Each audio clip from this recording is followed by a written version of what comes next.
In this Podslice summary of the PBD Podcast, host Patrick Bet-David engages in a remarkable discussion with guest Vivek Ramaswamy.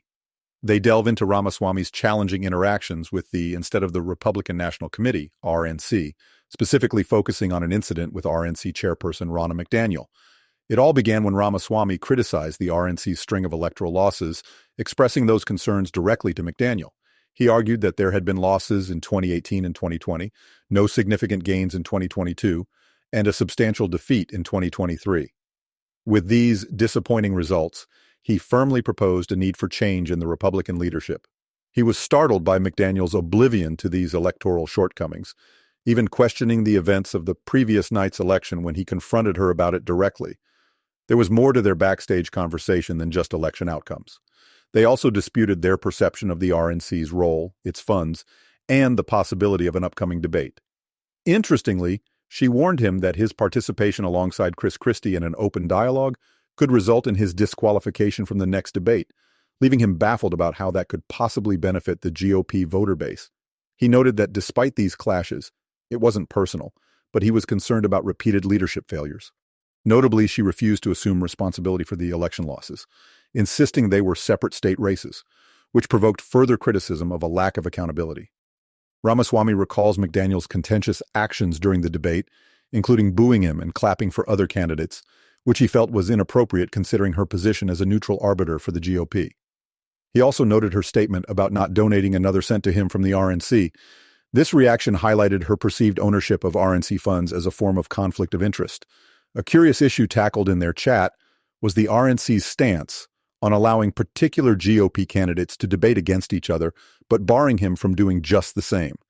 He saw this as a manifestation of corruption and favoritism within the RNC, with the big donors propelling specific candidates' visibility.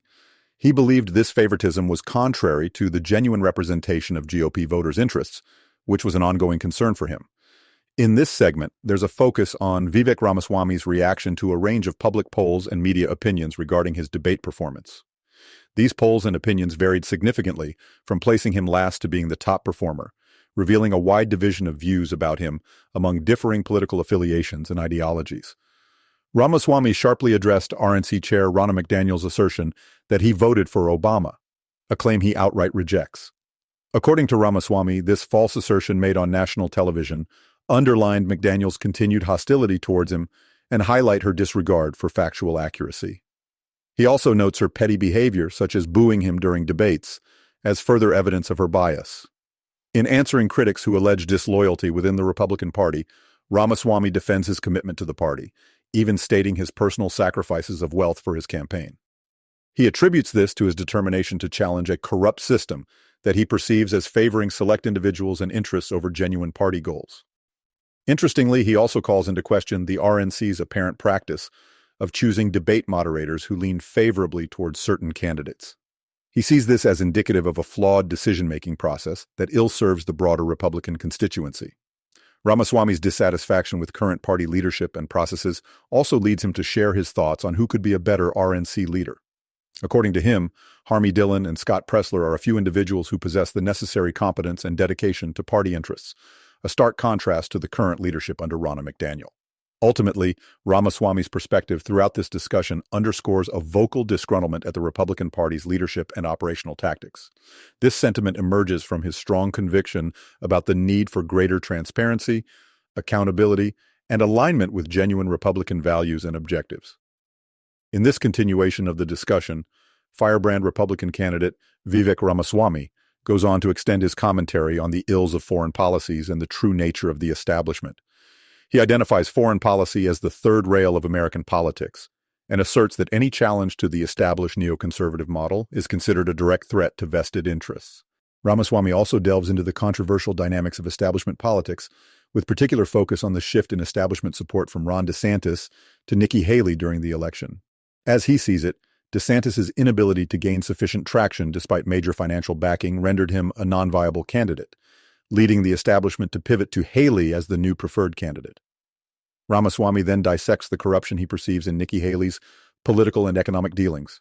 He alleges Haley of personally benefiting from public service, similarly to how he believes Joe Biden and his son Hunter have done.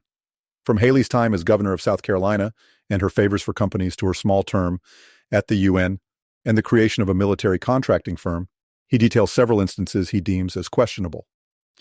Moreover, Vivek Ramaswamy criticizes the lack of transparency in the Haley family's military contracting firm, Allied Defense, LLC. He questions why the firm isn't disclosing its list of clients, especially as Haley is running for U.S. president. This opacity, he argues, is not different from Hillary Clinton's secretive speaking fees from foreign actors. Finally, Ramaswamy raises the issue of Nikki Haley's personal financial success post, her public service career. He equates her experience with that of Joe Biden, articulating a concern over such individuals having the power to send young Americans to war. He calls for legislation banning this kind of corruption, highlighting how this problem isn't confined to a specific political party, but is instead a manifestation of a deeply entrenched establishment system. According to him, this rampant corruption needs to be addressed for there to be credibility in criticizing the existing democratic establishment. Vivek Ramaswamy, in his detailed conversation with Patrick Bet-David, expands on his vision of foreign policy, using Israel's ongoing conflict and strategic national issues to illustrate. Ramaswamy criticizes the contemporary trend of using controversial methods such as funding proxy wars or offering unclear terms of assistance. He demonstrates how these tactics often blur the lines of responsibility and accountability, potentially escalating conflicts further than intended. He firmly asserts that he stands against making war a preference and emphasizes his pledge that focuses on the core tenets of avoiding World War III, making sure war is never a preference but a necessity, and asserting that the sole duty of U.S. policymakers is to U.S. citizens. Ramaswamy criticizes the so-called neocons, a term commonly referring to aggressive neoconservative politicians in U.S. politics like Lindsey Graham and John Bolton, who he accuses of favoring war and military intervention over diplomatic solutions. To counter this, Ramaswamy suggests implementing a policy of strategic clarity as opposed to strategic ambiguity, essentially advocating for clear red lines that adversaries should avoid crossing. He further analyzes the geopolitical landscape, particularly the strengthening alliance between Russia and China, which he believes increases the risk of world conflict. With Russia being economically isolated by the West, it is pushed into greater dependence on China, thereby escalating tension by bolstering China's military and economic strength against U.S. interests. A major problem, according to Ramaswamy, is that the U.S. is effectively enabling this Russia-China alliance through its own actions, by economically isolating Russia, arming Ukraine against Russia, and ignoring previous commitments regarding NATO expansion. In his view, these choices combine to push Russia further into an alliance with China, creating an adversarial superpower bloc that poses a significantly increased threat to the United States. In this extended dialogue, Vivek Ramaswamy expresses his deep concerns about the escalating geopolitical climate, arguing that the world is closer to World War III than ever before in our lifetimes. He outlines stark scenarios where powers like Russia and China, both nuclear-armed superpowers, form a military alliance posing existential threats to the United States. The main triggers, according to Ramaswamy, are the U.S. policies that are pushing Russia further into China's hands, the arming of Ukraine, ignoring commitments regarding NATO expansion, and economically isolating Russia, which he believes are driving the world towards a major conflict. Ramaswamy warns that if a war were to break out, the United States, lacking industrial capacity and economically weakened with $34 trillion in debt, is ill-prepared for such a conflict. He emphasizes the vulnerability of the U.S. homeland, citing weak cyber defenses, missing space-based defenses, a vulnerable electric grid, and the potential for an electromagnetic pulse attack that could devastate the electrical system. Caught up in this are both political parties, who Ramaswamy indicts of agreeing on a pro-war agenda. He warns the younger generation to pay attention, as they will be the ones taking up arms and potentially dying in wars started by policy decisions made by an older generation. Switching gears, the conversation then turns to Robert F. Kennedy Jr., another presidential candidate challenging the establishment. Ramaswamy expresses his respect for Kennedy's courage to speak out on contentious topics. While he acknowledges their policy disagreements, he commends Kennedy's spirit and instinctual understanding that World War III is not a favorable option for the United States. Convincingly, Ramaswamy presents his well-substantiated views and experiences as a detail-oriented CEO, differentiating him from other candidates in the discourse. He articulates his willingness to engage in meaningful discussions that challenge current bipartisan establishments and promote true discourse in the country. Ramaswamy closes this segment by calling for a more honest dialogue on foreign policy challenges that the country faces. He implores the replacement of a warmongering agenda present in both parties, with clear policies aimed at preventing major conflicts and preserving peace. In this portion of Patrick Bet-David's podcast with Vivek Ramaswamy, the conversation tackles a range of pressing issues, from free speech and global politics to climate change and energy solutions.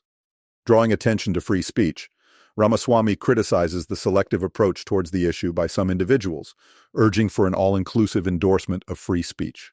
He mentions Robert F. Kennedy Jr., lauding his audacity to voice contentious subjects, but also urging him to enhance his commitment to free speech.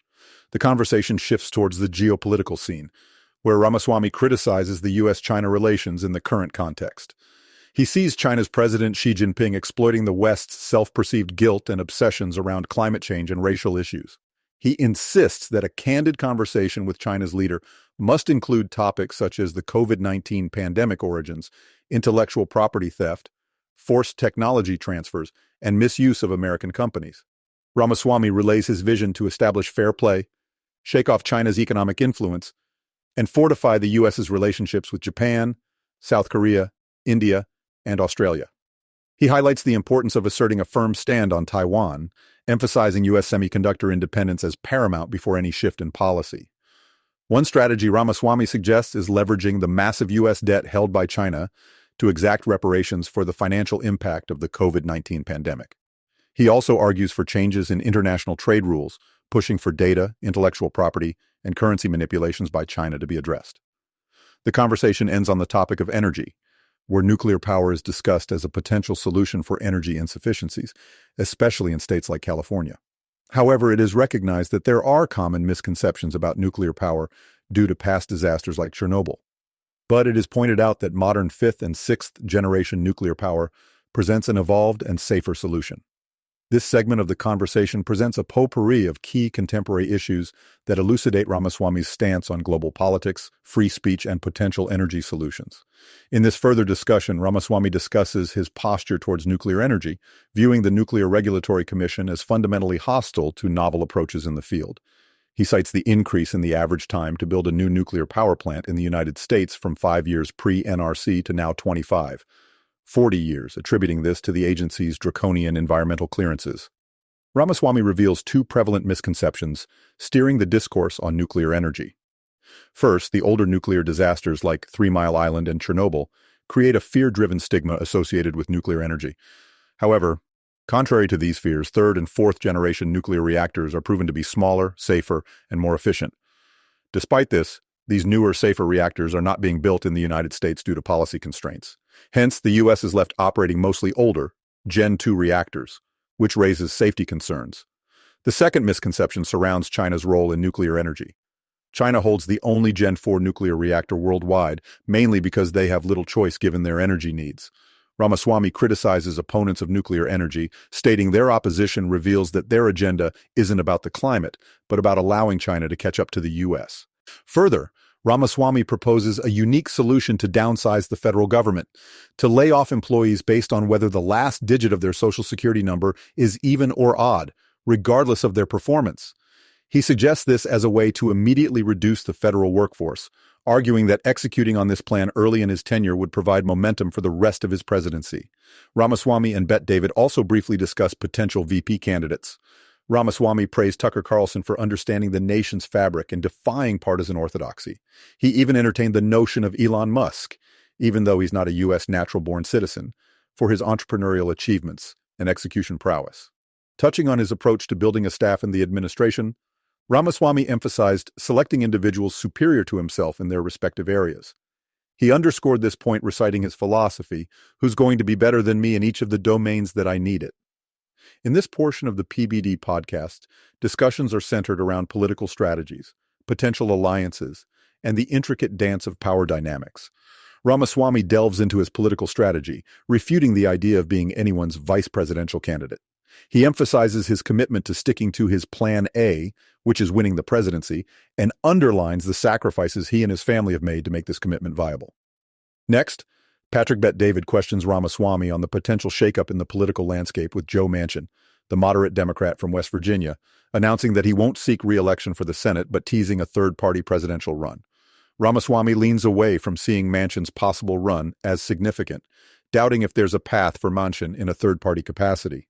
In clarifying his interactions with DeSantis, Ramaswamy spoke about a civil confrontation he had with him, continuing their conversation on stage after disagreeing with a law passed in Florida. He questioned if DeSantis had the capability to effectively manage a bureaucracy and enact significant change. He entertained the notion of DeSantis as a potential running mate, situating him as someone who could fight bureaucracy. Bet David noted the interesting dynamics and power maneuvers within the political field, discussing the potential next moves for a range of key players such as Donald Trump and Gavin Newsom. He makes the point that Trump, who, if he ran and won, could only go 4 years, needs to be strategic about who he picks as his VP, as this person could feasibly lead the following 2 terms.